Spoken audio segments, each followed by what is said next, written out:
Selamat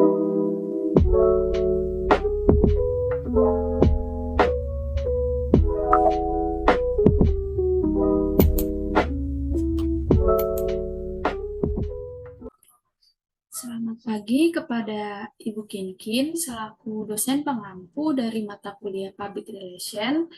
Kami dari kelompok 10 izin mempresentasikan hasil diskusi kami, di mana pada kesempatan kali ini kami mengangkat topik yang berjudul kasus penjualan mobil listrik di Indonesia. Sebelum memulai pembahasan dari materi, izinkan saya selaku perwakilan dari kelompok 10 memperkenalkan anggota kelompok kami. Bisa di next. Yang pertama ada Adelia Salsabila, ada Deswita Syafitri, ada Diva Widya Hendarto, dan yang terakhir Teresa Sitinjak. Bisa di next. Di mana topik pembahasan kami ada 9. Yang pertama itu mengenai kasus yang diangkat, yang kedua political public relation, yang ketiga mengenai corporate identity, yang keempat corporate communication, kelima the staff relation aspects, bisa di next. Yang keenam dealer relation, yang ketujuh public relation support for the salesman, yang kedelapan public relation would up to advertising, dan yang kesembilan itu mengenai kesimpulan. Bisa di next. Untuk selanjutnya bisa dijelaskan pada rekan saya. Kepada rekan saya dipersilakan. Yang pertama ada kasus yang berkaitan dengan materi yang kami bahas, yaitu penjualan mobil listrik di Indonesia. Tren kendaraan berbahan bahan alternatif alias ramah lingkungan di tanah air kini terus berkembang. Persepsi masyarakat terhadap mobil listrik pun terbilang positif sebagai transportasi ramah lingkungan. Namun ada beberapa masalah yang juga harus dihadapi. Jika kita memilih mobil listrik, diantaranya adalah mobil listrik butuh suatu baterai yang besar, yang dalam hal ini baterai yang besar tentu saja membutuhkan harga yang cukup besar untuk membelinya atau mahal. Lalu hal ini juga diperkirakan jika semua masyarakat menggunakan mobil listrik, dikhawatirkan menimbulkan pencemaran lingkungan dari residu baterai yang sudah tidak terpakai. Jika dilihat dari penggunaan baterai tersebut, baterai hanya bisa digunakan untuk 10 tahun, itu pun maksimal harus diganti secara berkala. Boleh di next. Baik, selanjutnya akan dijelaskan oleh rekan saya.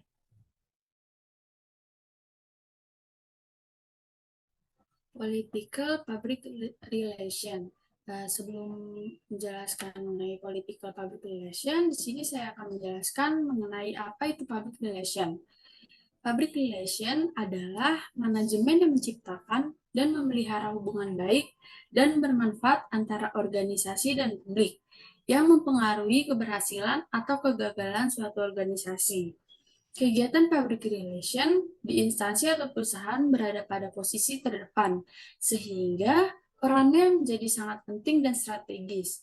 Selain untuk menciptakan citra positif suatu lembaga atau perusahaan, public relation juga berkaitan dengan banyak hal, seperti membuat strategi dan program yang menarik untuk bersaing dan eksis di lembaga yang berorientasi pada profit maupun di organisasi publik. Political public relation merupakan penggunaan saluran media untuk menyampaikan interpretasi atas isu-isu politik tertentu guna memperoleh dukungan publik. Political public relation memiliki fungsi inherent atau yang berarti sangat melekat dalam demokrasi, yakni membuka ruang bebas bagi publik untuk menyampaikan pendapatnya. Oleh karena itu, selain menginformasikan kepada publik, political public relation juga memperhatikan dan meneliti sikap dan opini publik yang selanjutnya dapat disesuaikan dengan kebijakan dan kegiatan lembaga. Dalam komunikasi politik, pembentukan dan penanaman citra dari opini publik yang positif terjadi melalui persuasi politik. Komunikasi dua arah digunakan dalam arti bahwa pendapat atau keinginan audiens atau masyarakat dihormati. Menurut Maloney dan Colmer, menjelaskan bahwa political public relation merupakan alat strategis di mana partai politik menggunakan kebijakan, kepribadian, dan presentasi untuk mendapatkan perhatian pemilih.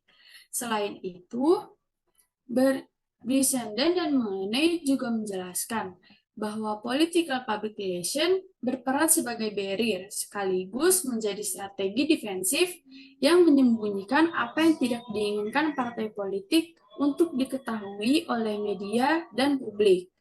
Dari definisi tersebut, dapat disimpulkan bahwa political public relation memiliki peran strategis di dalam partai dan dalam menyeleksi pesan-pesan politik yang akan disampaikan kepada publik untuk meraih dukungan pemilih. Berdasarkan konsep political public relation tersebut, kami mengangkat kasus penjualan mobil listrik di Indonesia, di mana pada September 2022, Presiden Joko Widodo memerintahkan kepala daerah untuk menggunakan mobil listrik sebagai kendaraan dinas. Pemerintah juga memberlakukan pajak tahunan untuk menarik pemilik mobil listrik. Menurut Permendagri 1 tahun 2021, pajak mobil listrik hanya 10% dari pajak biasa. Selain itu, pemerintah daerah DKI Jakarta telah memberikan perlindungan terhadap kendaraan listrik dari prinsip ganjil genap. Sejauh ini, belum ada penentangan mengenai mobil listrik tersebut. Tampaknya ada kepercayaan bahwa mobil listrik bisa menjadi solusi dari masalah polusi udara, khususnya di perkotaan.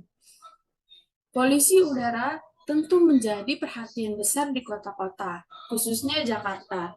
Lembaga riset AlkiR melaporkan bahwa tingkat polusi udara Jakarta adalah yang terparah di dunia. Sehubungan dengan itu, mobil listrik diharapkan efektif mengurangi polusi, sehingga udara kota menjadi layak untuk dihirup. Bisa di next. Selanjutnya yaitu corporate identity. Menurut Cianadi, tahun 1999, corporate identity adalah bentuk visual dan ekspresi dari citra dan identitas suatu perusahaan. Corporate identity menampilkan simbol sebagai bentuk visual yang mencerminkan citra yang disampaikan. Sebagai ekspresi grafis, identitas sebuah perusahaan dapat diciptakan dan mempengaruhi nasib perusahaan tersebut. Perusahaan yang baik harus mampu menyampaikan citra yang sesuai dengan identitasnya. Dalam sebuah perusahaan, citra adalah kesan yang diberikan perusahaan kepada publik melalui produk, operasi, dan pemasarannya. Oleh karena itu, diperlukan identitas yang kuat sebagai acuan untuk menciptakan citra atau kesan yang ingin disampaikan. Sebaliknya, citra mencerminkan perusahaan. Fungsi dari corporate identity terbagi menjadi ada 4. Yang pertama itu sebagai alat yang mengintegrasikan perusahaan. Corporate identity yang baik harus konsisten dengan rencana perusahaan tentang bagaimana perusahaan sekarang dan bagaimana jadinya. Yang kedua yaitu sebagai penggerak sistem operasi perusahaan. Pertanyaan pertama yang muncul saat membuat corporate identity adalah bagaimana perusahaan ingin terlihat oleh publik. Pertanyaan ini secara tidak langsung membuat para personel perusahaan berpikir dan mengevaluasi sistem operasi yang ada. Di sini kita menemukan kelemahan atau kesalahan yang dilakukan selama ini untuk menciptakan tujuan perusahaan yang lebih baik dan stabil. Untuk fungsi yang ketiga yaitu sebagai pembangun jaringan yang baik. Perusahaan dengan citra positif, stabil, handal, dan terpercaya menarik perhatian investor untuk berinvestasi di perusahaan tersebut. Jenis usaha ini juga banyak terbantu ketika membutuhkan tambahan modal dari bank. Untuk fungsi yang keempat, yaitu sebagai alat penjualan dan iklan. Perusahaan yang positif memiliki peluang besar untuk melebarkan sayapnya dan memperkenalkan produk atau layanan baru. Konsumen yang sudah lama menggunakan produk perusahaan tetap setia menggunakan produk tersebut. Mereka lebih reseptif karena mereka telah membuktikan bahwa produk tersebut benar-benar bekerja untuk mereka. Perusahaan yang ada dalam kasus penjualan mobil listrik di Indonesia, salah satunya adalah Wuling Motors. Berikut identitasnya. Ada dalam PowerPoint tersebut tertera logo dari Wuling Motors. Wuling Motors memulai operasinya dengan membangun pabrik pertamanya di Green Lane International Industrial Center di Cikarang, Kabupaten Bekasi, Provinsi Jawa Barat pada tanggal 20 Agustus tahun 2015. Dibangun di atas lahan seluas 600.000 meter persegi termasuk supplier. Pabrik ini dibangun untuk produksi dan manufaktur mobil di Indonesia dan untuk mendirikan basis ekspor untuk Asia Tenggara. Pada 11 Juli 2017, pabrik ini resmi mulai beroperasi untuk produksi massal. Bisa di next. Selanjutnya akan dilanjutkan oleh rekan saya.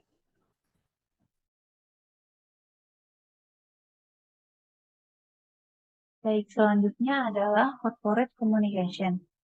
Menurut Murray dalam bukunya di James Jenkins pada tahun 1983 menyatakan bahwa konsep dari komunikasi perusahaan atau korporat ialah suatu konsep komunikasi manajemen yang membutuhkan disiplin guna untuk memberikan citra yang terkendali, strategis, konsisten, kredibel, dan persuasif.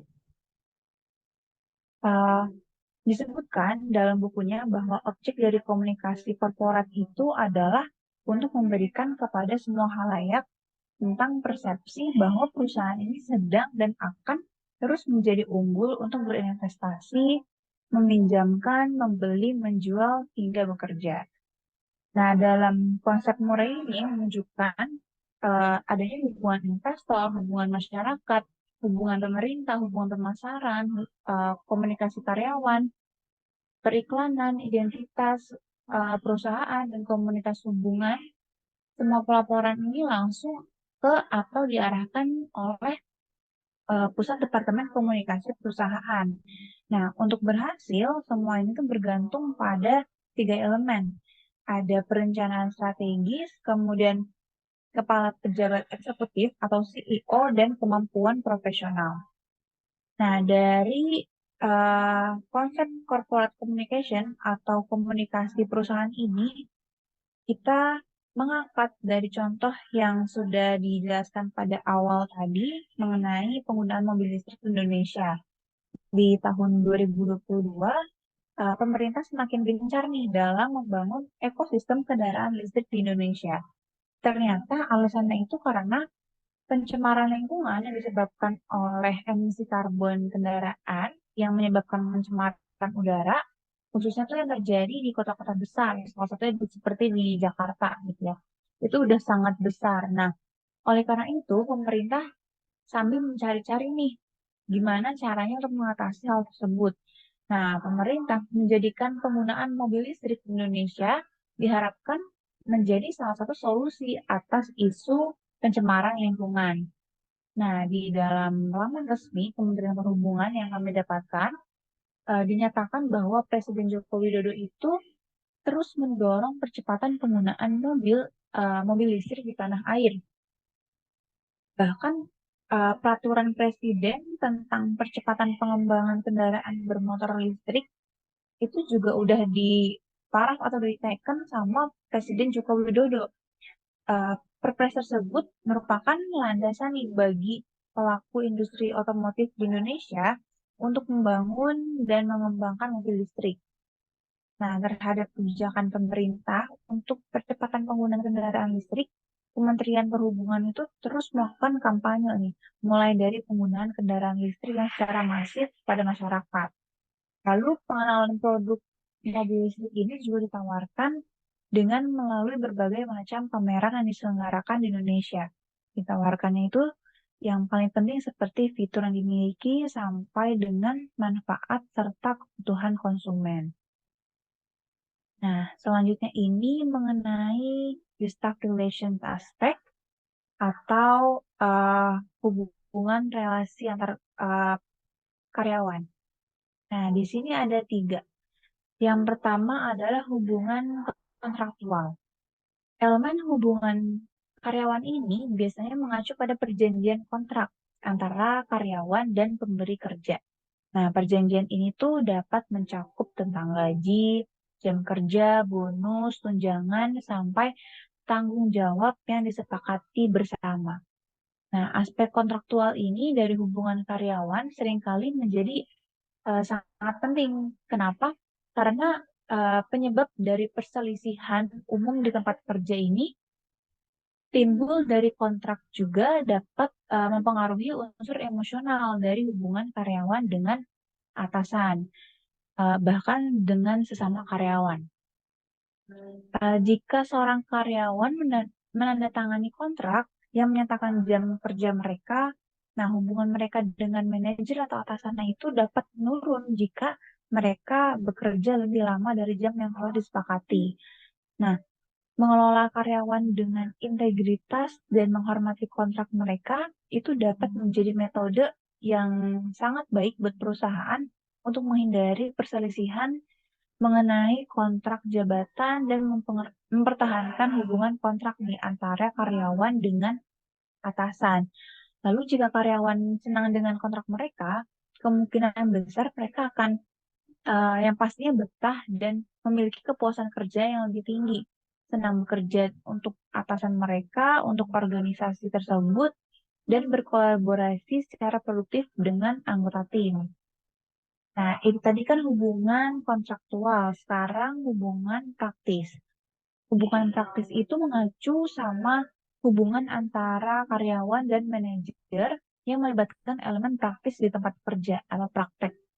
Nah, elemen praktis ini dapat merujuk pada alat pelindung diri atau APD, kemudian teknologi atau alat-alat yang digunakan selama bekerja, kemudian ruang kerja dan fasilitas lainnya. Nah, ada banyak aspek praktis dari suatu pekerjaan yang belum tentu disetujui dalam kontrak, tapi juga disediakan oleh manajemen yang masih juga dapat mempengaruhi hubungan antara karyawan dengan atasannya. Nah, industri pertambangan ya misalkan, itu seringkali menjadi contoh nih yang sangat baik dari hubungan praktis yang positif. Kenapa? Karena bergantung pada lokasi tambang, karyawan itu dapat beroperasi dari jarak jauh di lingkungan yang keras dan berbahaya selama beberapa minggu sebelum kembali lagi nih ke rumah. Nah, kualitas alat pelindung diri dan fasilitasnya itu mungkin tidak ada dalam kontrak mereka. Tapi meskipun tidak ada, tapi karyawan itu mengharapkan APD yang berkualitas di atas standar industri. Kemudian bersama dengan fasilitas yang lengkap karena mengingat di dia itu bekerja di lingkungan yang keras dan berbahaya selama beberapa hari atau bahkan beberapa minggu. Nah, mungkin bukan persyaratan manajerial untuk menyediakan aspek-aspek praktek kayak begini, tetapi organisasi yang biasanya melakukannya untuk mempertahankan dan meningkatkan hubungan praktis di lokasi dan juga untuk menjaga keselamatan bagi karyawannya. Nah, yang ketiga adalah hubungan emosional. Hubungan emosional ini mengacu sama pola pikir karyawan dan persepsi mereka tentang manajemen. Banyak aspek yang dapat mempengaruhi emosi karyawan, termasuk keadaan hubungan praktis dan kontraktual. Kepemimpinan manajemen dan budaya tempat kerja sering berkontribusi secara luas pada pola pikir karyawan. Jika karyawan menikmati tanggung jawab mereka, maka mereka akan otomatis menghormati penyelia mereka dan menerima pengakuan atas kontribusi mereka kepada perusahaan atau organisasi. Nah, mereka mungkin memiliki persepsi yang sangat baik tentang tempat kerja dan tim manajemen mereka.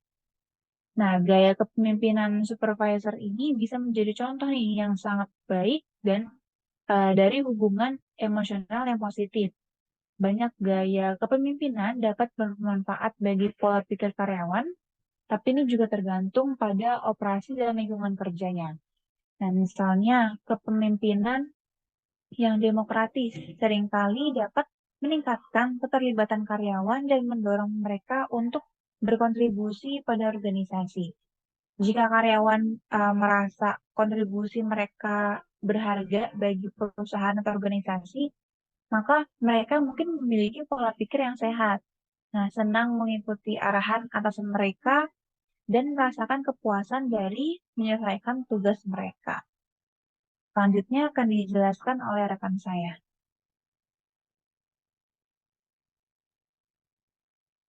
Baik, selanjutnya ada dealer relations.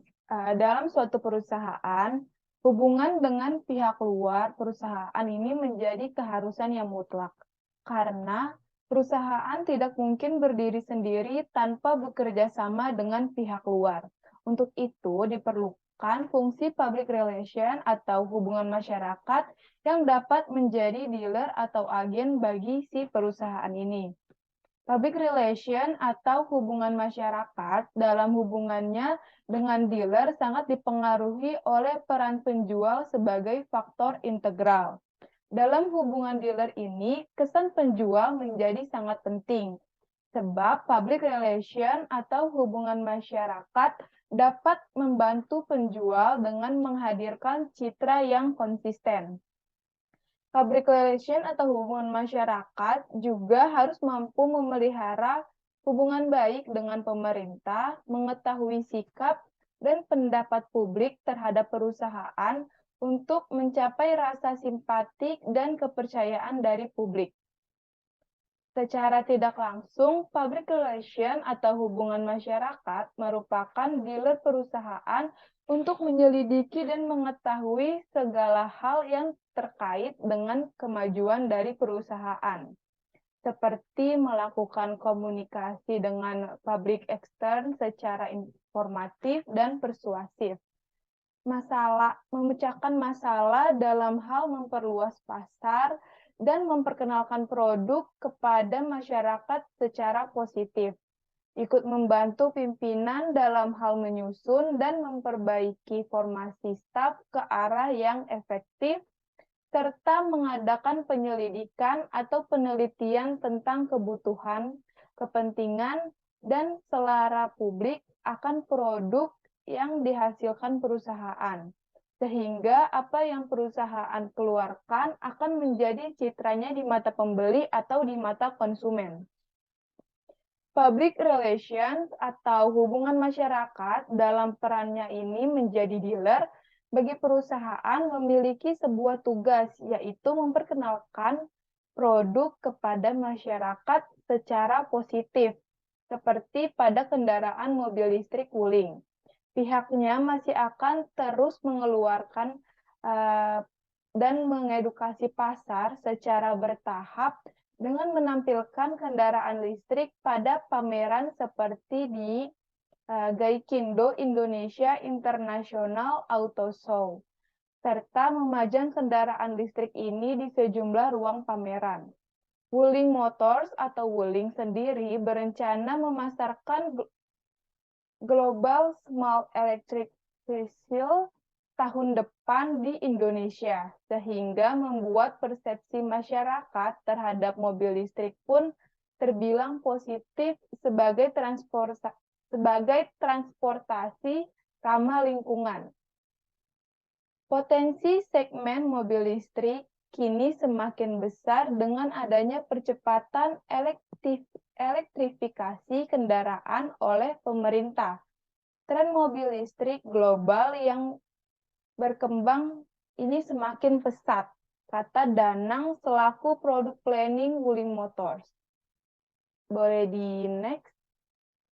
Selanjutnya ada public relation support for the salesman. Sejauh ini, kita cenderung hanya melihat pada pengaruh negatif dari public relation atau hubungan masyarakat saja.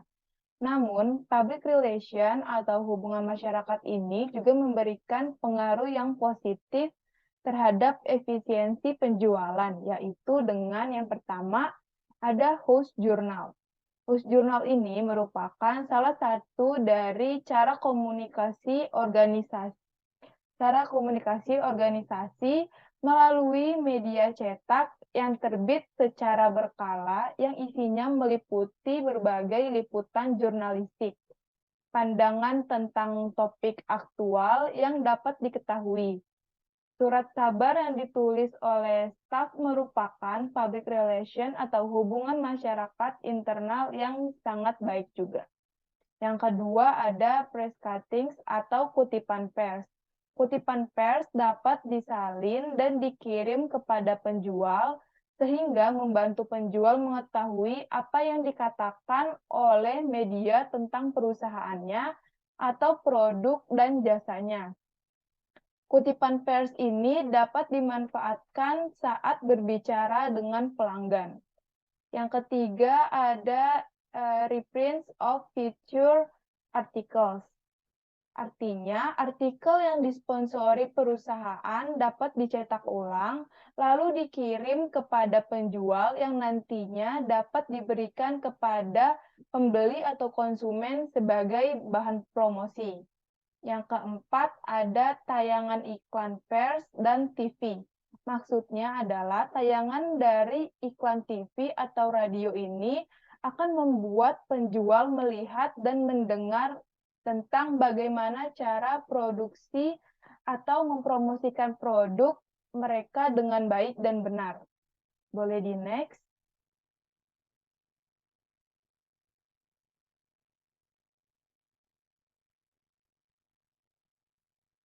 Yang kelima ada konferensi nasional atau regional. Konferensi ini dapat dilakukan untuk memberikan promosi penjualan kepada konsumen dalam nasional atau regional. Yang keenam ada film dokumenter. Sebuah perusahaan dapat membuat film dokumenter yang bertujuan untuk berkampanye atau menyampaikan informasi bagi masyarakat tentang produk mereka. Yang ketujuh ada speaker's note, public speaking, dan customer event. Pembicaraan dengan sebuah organisasi dapat menjadi kegiatan public relation atau hubungan masyarakat yang sangat baik, tetapi perlu didukung dengan catatan pembicara dan adanya pelatihan berbicara di depan umum. Selain itu, customer event seperti seminar, pameran, demonstrasi, dan pertunjukan film memiliki keunggulan konfrontasi tatap muka antara perwakilan perusahaan dengan pelanggannya. Lalu pada poin ketujuh ini, sifat public relation atau hubungan masyarakat dua arah juga berlaku karena berperan dalam meningkatkan kinerja perusahaan. Sehingga brand mobil listrik atau Wuling menggunakan cara public relation atau hubungan masyarakat, salah satunya yaitu support for the salesman, yaitu dengan film dokumenter melalui tayangan TV atau iklan di radio atau panel musik, dan beragam cara lainnya. Salah satunya yaitu customer events pada ajang Gaikindo Indonesia International Auto Show pada 2022. Selanjutnya akan dijelaskan oleh teman saya.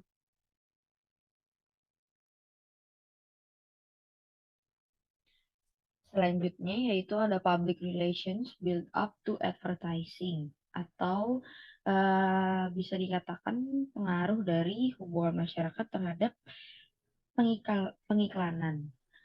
Hal ini bisa dilakukan dengan dua cara, yaitu yang pertama memperkenalkan sistem transaksi dari produk tersebut melalui produk itu sendiri, di mana hal ini dapat dilakukan dengan melalui kegiatan pameran dagang, tur pabrik, pertemuan dealer, berita, gambar, dan artikel dalam publikasi perdagangan, kaset film, presentasi slide yang terkait dengan bagian manapun dari barang yang disebutkan tersebut, dan yang terakhir ada majalah dealer. Dan yang kedua, yaitu dengan cara memperkenalkan produk kepada konsumen melalui beberapa media. Yang pertama ada liputan media berita, yang kedua melalui berbagai bentuk pameran yang bersifat umum hingga bergerak seperti iklan yang biasa kita temui di dalam bus atau MRT, kereta api, dan kendaraan umum lainnya. Kemudian ada jurnal rumah eksternal untuk konsumen dan para pengguna. Kemudian ada film dokumenter, kaset, tayangan slide, atau berbentuk video lainnya. Kemudian ada literatur pendidikan, yang selanjutnya ada sponsor, dan yang terakhir melalui iklan yang ada di proyek-proyek yang diadakan pada sarana pendidikan. Boleh di next.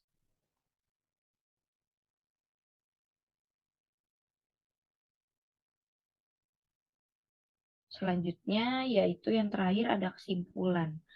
Kesimpulan dari materi yang kami bahas pada hari ini yaitu yang pertama, political public relation merupakan penggunaan saluran media untuk menyampaikan interpretasi atas isu-isu politik tertentu guna memperoleh dukungan publik. Lalu corporate identity adalah bentuk visual dan ekspresi grafis dari citra dan identitas suatu perusahaan. Corporate identity menampilkan simbol sebagai bentuk visual yang mencerminkan citra yang ingin disampaikan. Kemudian komunikasi perusahaan atau korporat adalah suatu konsep komunikasi manajemen yang membutuhkan disiplin guna untuk memberikan citra yang terkendali, strategis, konsisten, kredibel, serta persuasif. Selanjutnya ada aspek-aspek relasi karyawan. Aspek-aspek relasi karyawan. Relasi karyawan terdiri dari 3 aspek, yaitu hubungan kontraktual, hubungan praktis, serta hubungan emosional. Kemudian peran public relations sebagai dealer perusahaan yaitu membantu meningkatkan citra penjualan perusahaan yang konsisten, menyelidiki dan mengetahui segala hal yang terkait dengan kemajuan perusahaan dan membantu perusahaan mengetahui tren pasar yang sedang terjadi. Kemudian pengaruh positif dari public relations itu sendiri terhadap efisiensi penjualan adalah dengan house journal, press cuttings, reprints of future articles, tayangan iklan pers dan TV, konferensi nasional atau regional, film dokumenter, speaker's note, public speaking, and customer events. Kemudian yang terakhir ada metode prapromosi yang ada dalam hubungan masyarakat, yaitu yang terdiri dari pengenalan transaksi dan pengenalan produk kepada para konsumen atau pengguna.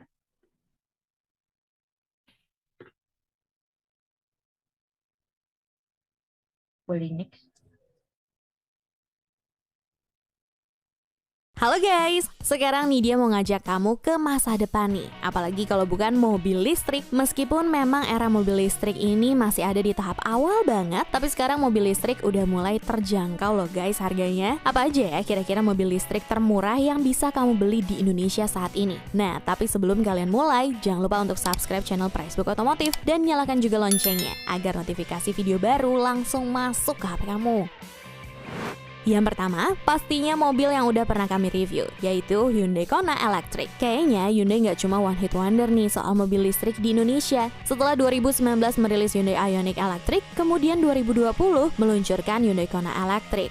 Baru jarak 1 tahun, Hyundai udah ngasih facelift aja untuk Kona Electric. Karena mobil ini basisnya mobil Kona bensin, jadi motor listrik mobil ini tetap diletakkan di bawah kap mesin dan baterai di bawah mobil. Mobil ini memiliki kapasitas baterai 39,2 kWh dan baterai tersebut menyalurkan tenaganya ke dua roda depan melalui motor listrik. Nah, kalau urusan tenaga, mobil ini punya tenaga yang nggak kecil loh guys, 134 horsepower dengan torsi 395 Nm.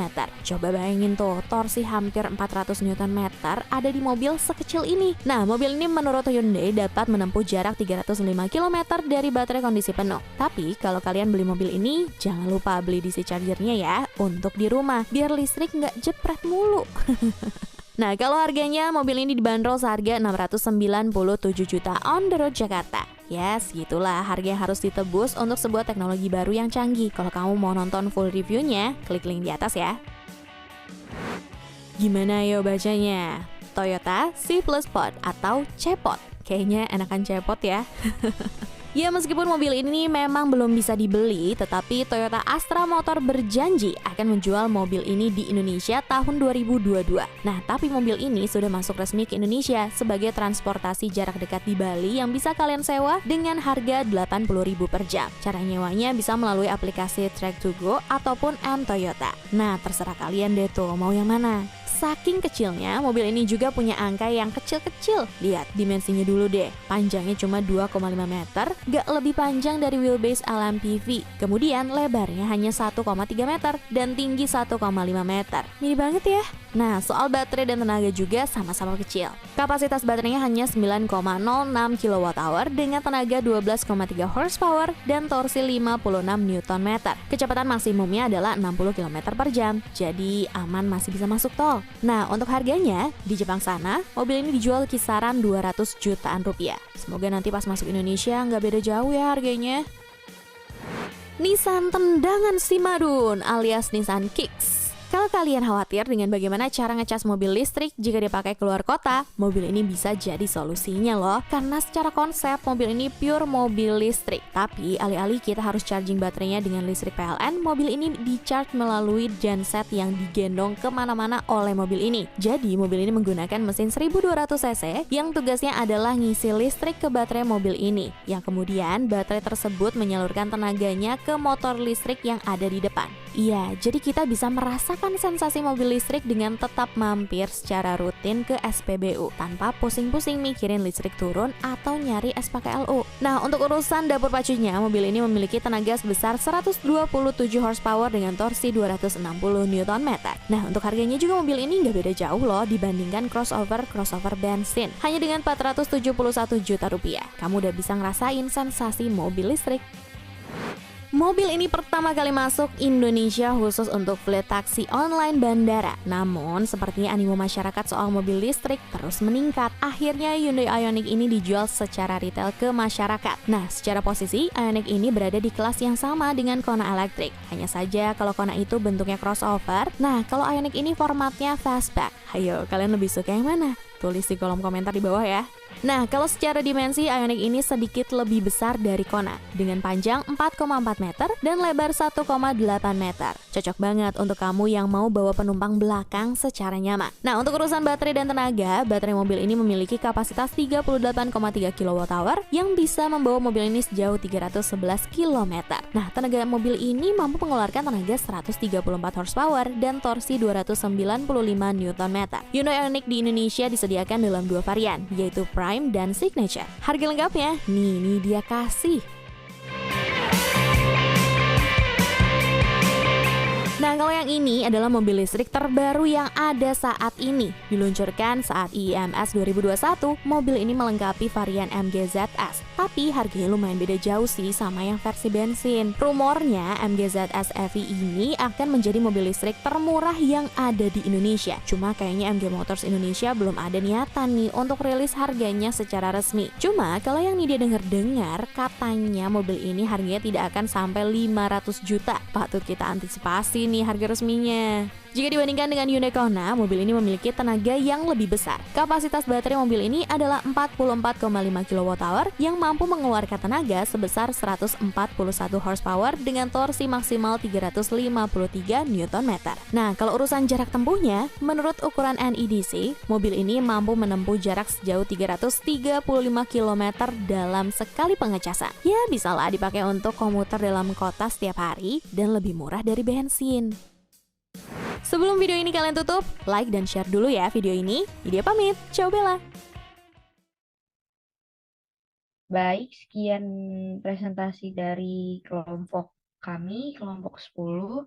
Kurang lebihnya mohon maaf. Wassalamualaikum warahmatullahi wabarakatuh.